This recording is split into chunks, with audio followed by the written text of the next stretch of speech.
Help, help, help! I need a Poke Doctor right away! Welcome to the Pokemon Center, young boy. I'm Dr. Hibiscus. What seems to be the issue? It's my Pokemon. He's acting funny and I think he's sick. And I'm just 12 and I don't know what to do. Calm down, boy. Just set the Pokemon right here and we'll take a look. Okay, here. Well, I am not a vegetarian veterinarian, but I think that is a grape. I am a grape! Kiss me! Kiss me! In my professional opinion, we should listen to the grape and kiss it. What? I don't want to kiss a grape. Well, I really want to kiss the grape. Come here, grape. Ugh. Now you kiss the grape. Pokemon Grape, coming this fall, only for Nintendo 3DS. What up, party people? It's your boy, MC Popsicle, and welcome to Weird Interviews.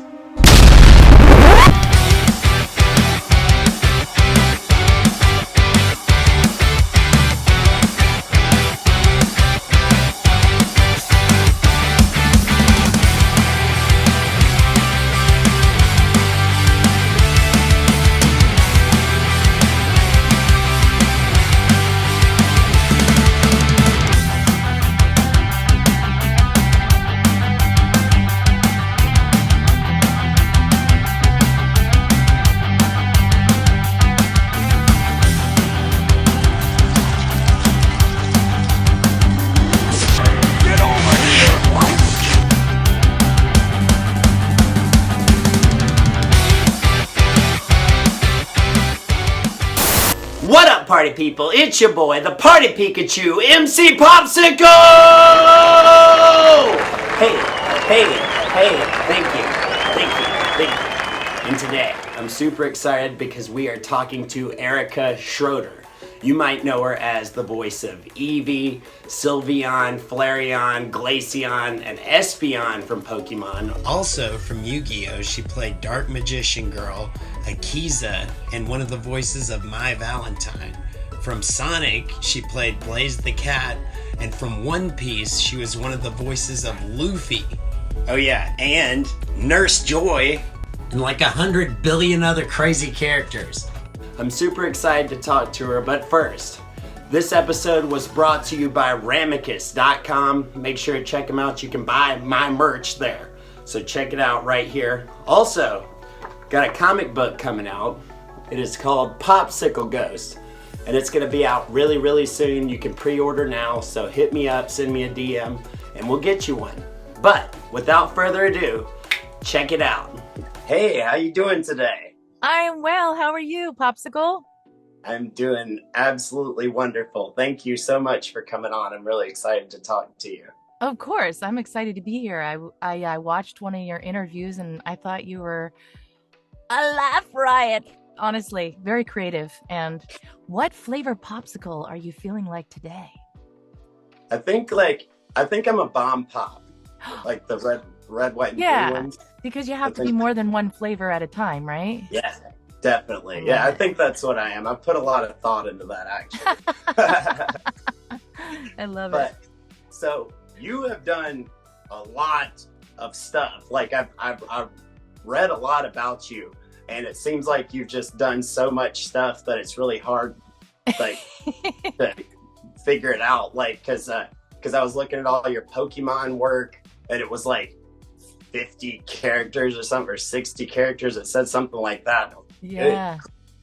So 60 plus Pokemon, and then human characters I never counted. Maybe 20 or 30, I don't know. Wow, that's so cool. Like, so I was wondering, how did you get into this line of work? Sure. I mean, everyone gets into, acting work and various types of acting work in different ways and different channels.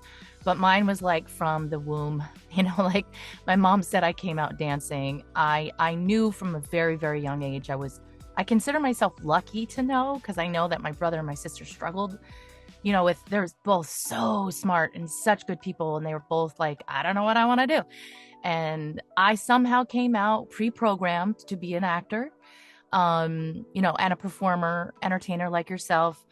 I love all forms of entertainment. So it was kind of like a lifelong thing. My parents were very, very protective. I don't want to say overprotective because that would imply that I didn't agree with their choices, but they were super protective people. So I didn't get to do a lot of, stuff on camera early when I was younger. But they fostered my love for learning what I wanted to do. So I got dance lessons, and if I wanted to act, we had to like go look in a place for me to sort of audition for a play or a musical. And I did the school route, doing the school plays and musicals. And how I actually got my start in that was I got recommended to audition for Ultramantica, which was on the 4Kids block, which is a live action series. And ironically, working on all these voices my whole life, I ended up getting cast in my first voiceover role as my voice. As Reina in Ultramantica. So that's how it began. Who's that Pokemon? Wow. Yeah.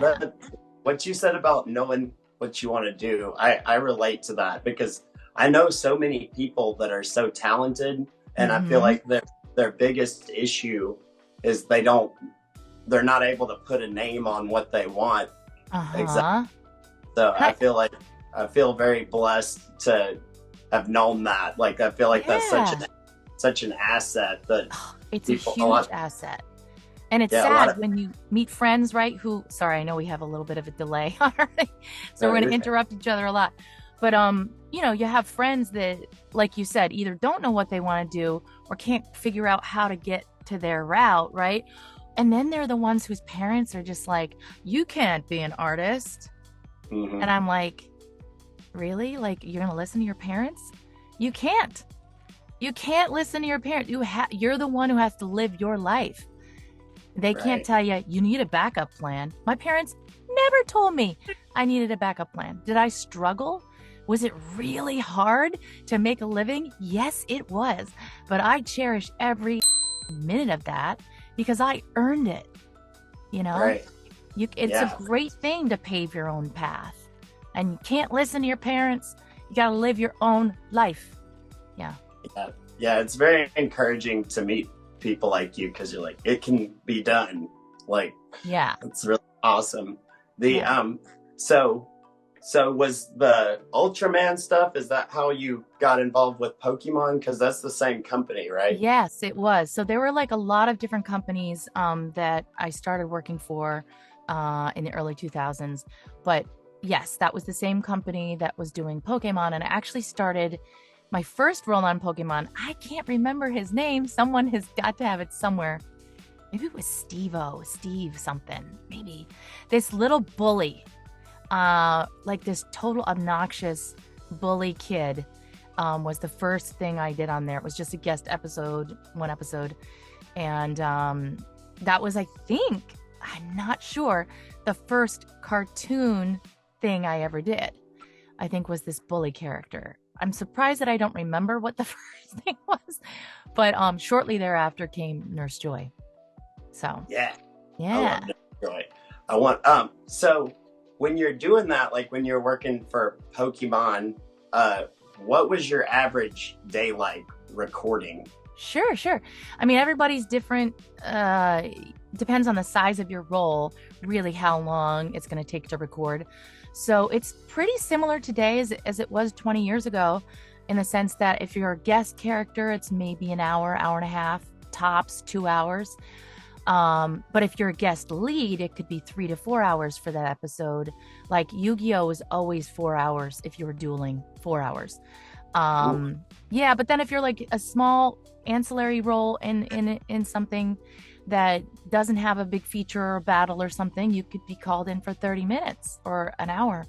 So I was lucky in the sense that there were 3 main producers there.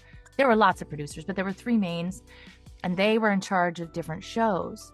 And I worked with one producer first, shortly thereafter, that one producer was like, you should check her out. Like, she's versatile. She's got a lot. She's hardworking. She shows up on time. I know that sounds really weird, but some people are freaking late. That's crazy to me. That's I crazy. know. You're the only person. You know what? Like, if you're late, nothing gets done. Yes, that's Amazing exactly. to me. Yeah. That's what it's like at my shows. Like, I work with people. I don't work with them now. I'm not shouting anybody out about this, but there were people that I would work with, and like we're on stage. Like we do live stage shows, and we're the only people awesome. on stage. Yeah. So if they're late, it's like da da da da. Yeah. No one's so I was. Yeah. Yeah. So I've always been very, very time conscious about like that kind of stuff. That'll get you places. I mean, a simple mentality of showing up early. You know, if you're not early, you're late. It's true. Like, if you're not early, you're late. And if you're the type of person that's going to roll in 5-10 minutes late, guess what? They will remember it. And if you're not incredibly talented, you won't get hired again. If that's your mentality. I mean, some insanely talented people do that and they can kind of get by, but some of them eventually get fired, you know, or some of them just don't get rehired. But yeah, there were 3 different producers. I started out working for one of them, then 2 for a while, and then finally cracked that 3rd nut, and then was working with the 3rd producer. And you know, they would just audition me for certain things, and then other things they would give me because they knew I could do it. And it was a wonderful place to work. So any given day, I might be there for 30 minutes or I might be there for 6 hours, jumping from booth to booth, because there were 5 booths there and there were 5 shows happening at a time per day. So it was kind of fun because you could like walk in one and be like, hey, and then like walk out and walk another one, like, how's it going? You know, like, not that you wanted to interrupt the workflow, and you didn't generally do that, but if you wanted to like pop in and say hi to somebody and wave to somebody in the booth, like, it was a very friendly atmosphere and you could do that. Were you by yourself when you were recording, or were you with other people sometimes? Always by yourself when you're dubbing. But when you work on a prelay, and maybe does your fan base know the difference? Should I tell them, or? I would like, yes, just in case. Sure. I would like them to know. So a lot of people say, so dubbing is when it's in the original language and then it's getting dubbed into another language. So I use the example of The Simpsons in America is a prelay, but in Japan, it's a dub. Because then that's the Japanese cast dubbing it in Japanese for, you know what I'm saying? So when you're working on a dub, it would make no sense to do more than one person at a time. There are some companies that will do Walla, and I'll explain what that is later in a group. But yeah, it's the most time efficient thing because you're replacing one cue at a time. And if you're doing prelay, it's both. You know, it used to be back in the day that prelay was always group, meaning this is the first language that it's being recorded in. The recording goes down first and the animators animate to the voice. Okay, that's a prelay. So it used to be that you could have 2 people in the room recording together, 3, 4, 5, 6, 7, 8, however many the studios could accommodate, and you would rehearse it kind of like a play, and then you would perform it, and you would pause for each other, give each other space, so you don't step on each other's lines, but you'd all be on your own mic, your own microphone. But nowadays, even prelay can be one person at a time because people are more famous, people are busier, people are in different cities, and so even now prelays can be, you know, one person at a time. So longest answer ever to your question, it was always just me for the dubs. But occasionally I would do prelay work there at 4Kids, and I'd be in a booth with like 3 or 4 other people, and that was always a ton of fun. Yeah.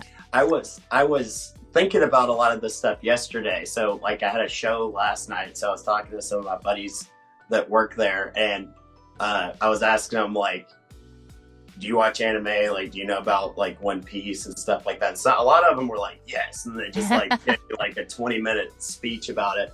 But we were talking about dubbing, and So when you're dubbing, are you Mhm. watching the video of it and trying to like fit it into how their mouth is moving? Mm-hmm. Okay, I so can you're not. actually show you kind of how it's done right here because this is where I do it from home. So Okay. I've got like a stand here.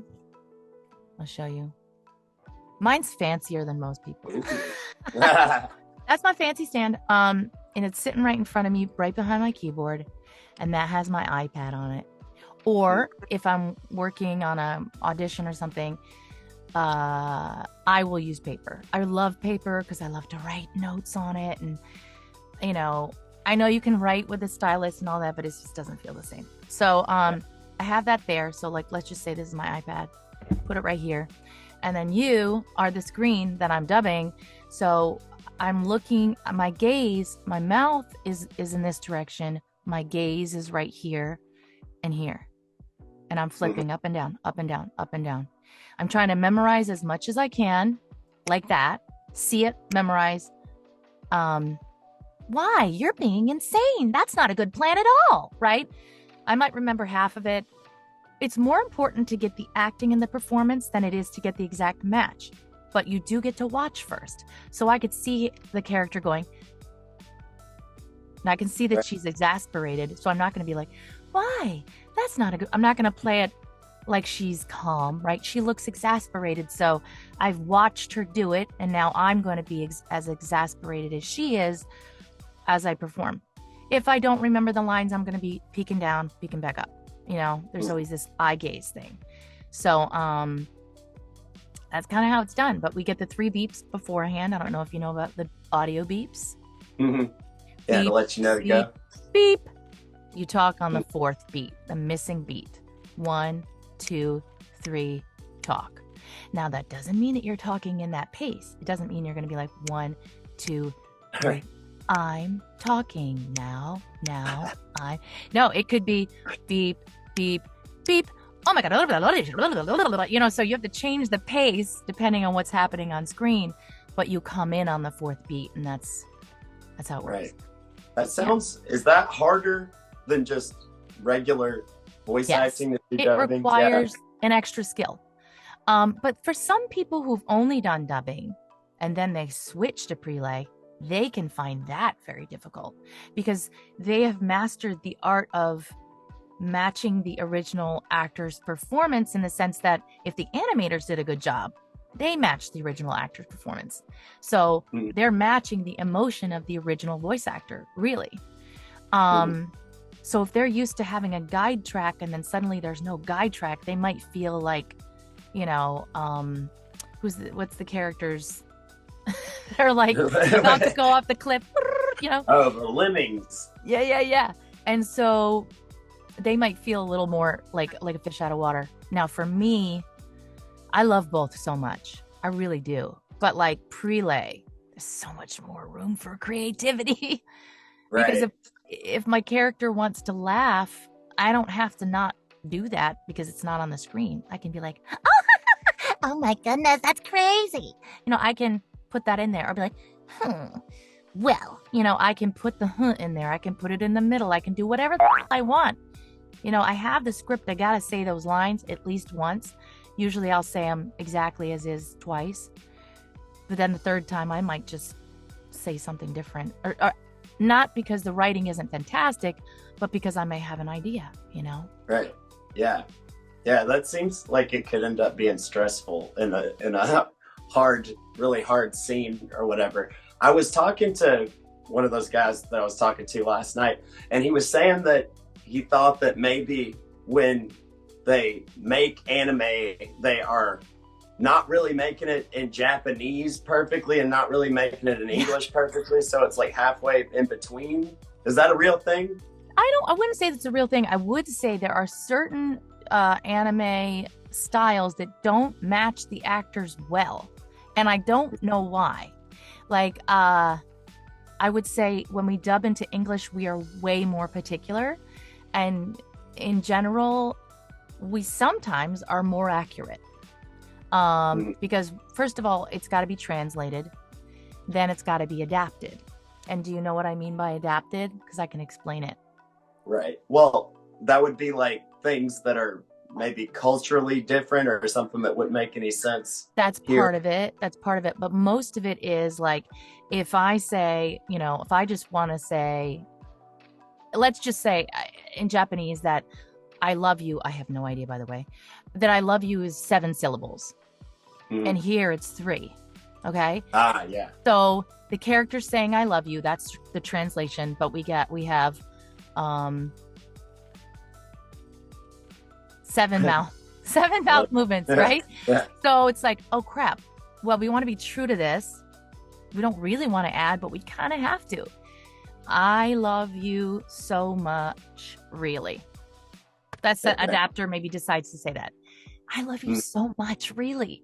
But it really just, in Japanese, it's just, I love you, right? That's just an example. So the adapter's job is to keep it as true and close to the original as possible, but still making the moments work. So sometimes it's the opposite. Sometimes we've got only 3 flaps, but in English, it would take 11 flaps to say that. Flap is the movement of the mouth. So the adapter's job is very important, extremely important. And the actor has no say in that. And that's fine. That's not our job. Our job is to do what's given to us. In particular for the dub. Dub is way more strict. This is your job, do it. Doesn't mean that you don't have a good director that might say like, we're 2 syllables short. This isn't looking right. Even after it's been adapted. And then you might be like, oh, like how about, like the example before, so much. Yeah. It's not changing it. But so some directors are more open to feedback from the actor and some aren't. And I respect both, and there's such a huge broad spectrum there. Your job as the actor is to be a mirror to the energy in the room.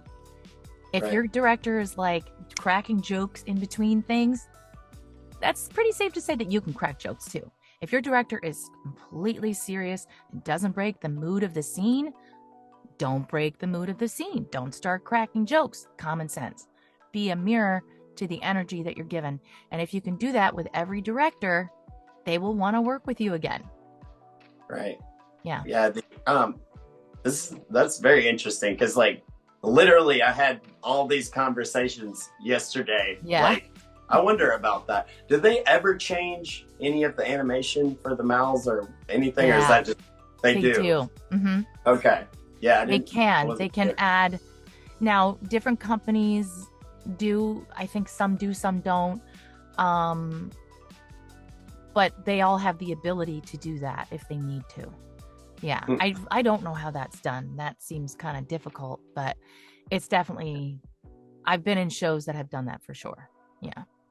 I feel like as technology changes, it'll get all way different soon. I would imagine, like AI or something. It could. I mean, God, the AI conversation.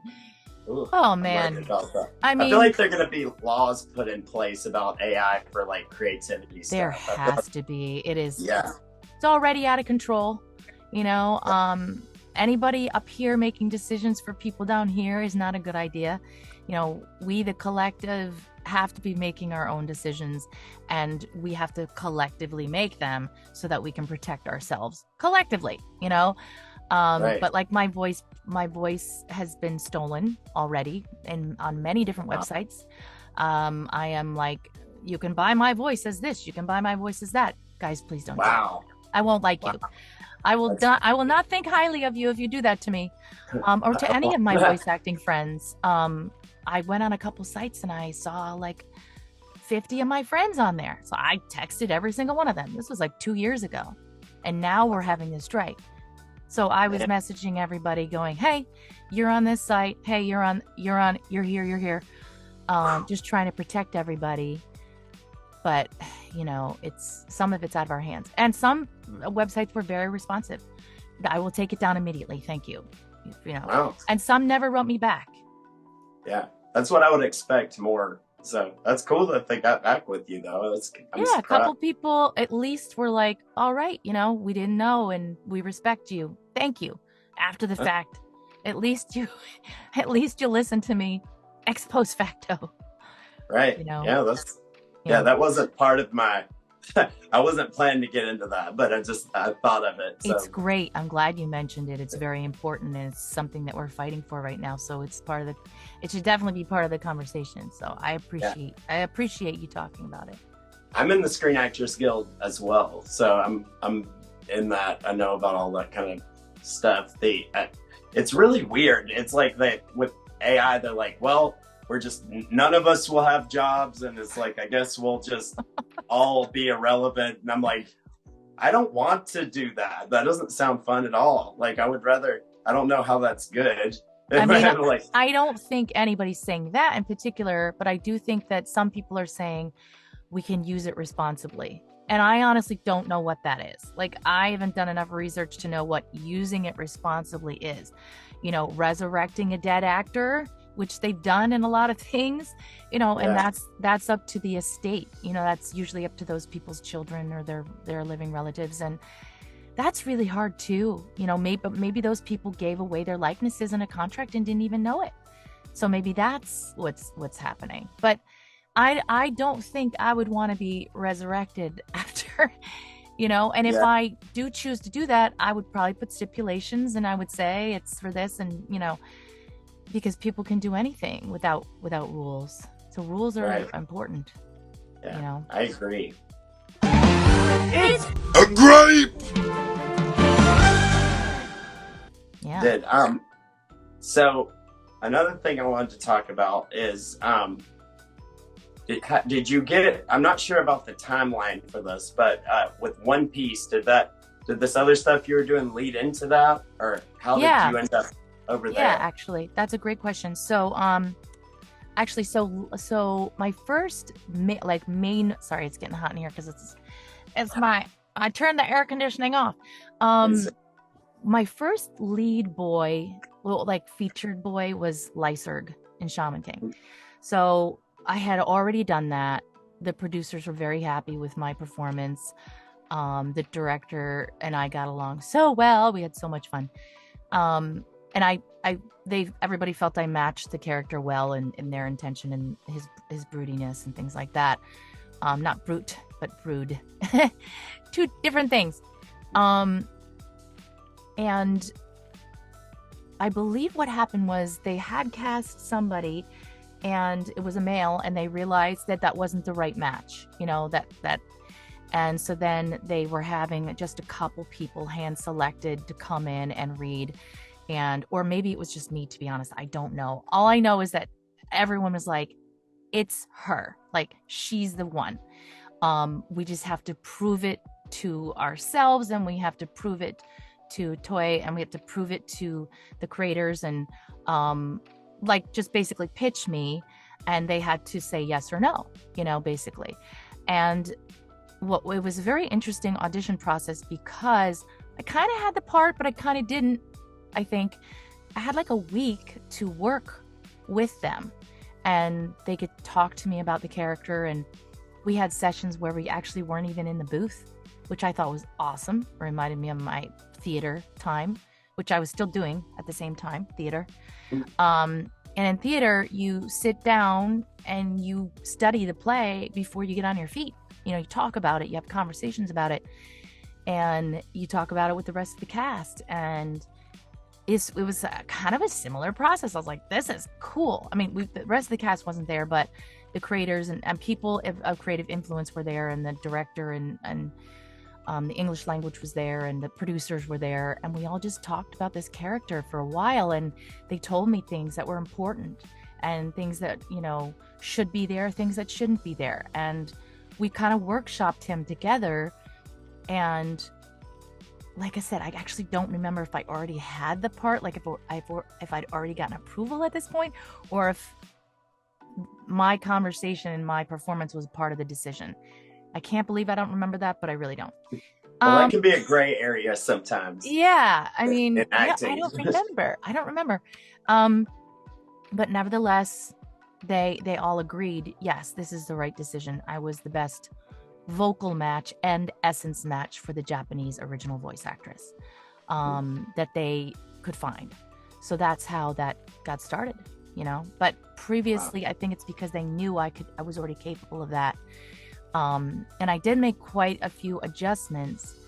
Lyserg was quite different than Luffy. And I was very cognizant of that because I was like, I don't want to do a repeat performance. Like, this is a new character with a different personality, some different vocal traits, different melody, different intonation, different, there's going to always be a little bit of some crossover, but I saw this as a completely different boy because he was completely different character. Yeah. So One Piece is a big deal, like a really, really big deal. And it's been going on now for quite some time. Mm-hmm. Like I was reading a lot about it like yesterday and before that, but apparently it's like the longest one narrative comic is what they said of all time. Right. Yeah. Because it's just one story all the way through. So that's the longest one of those that there's ever been. And so why do you think that it has stood the test of time so well and that people I don't know. I think that would be an even better question for Colleen Clinkenbeard, who is the current voice of Luffy and has been doing it for how long has Colleen been doing it for? 20 years? I don't know. A long time. Maybe not 20 years, maybe 15. I don't know. She would know.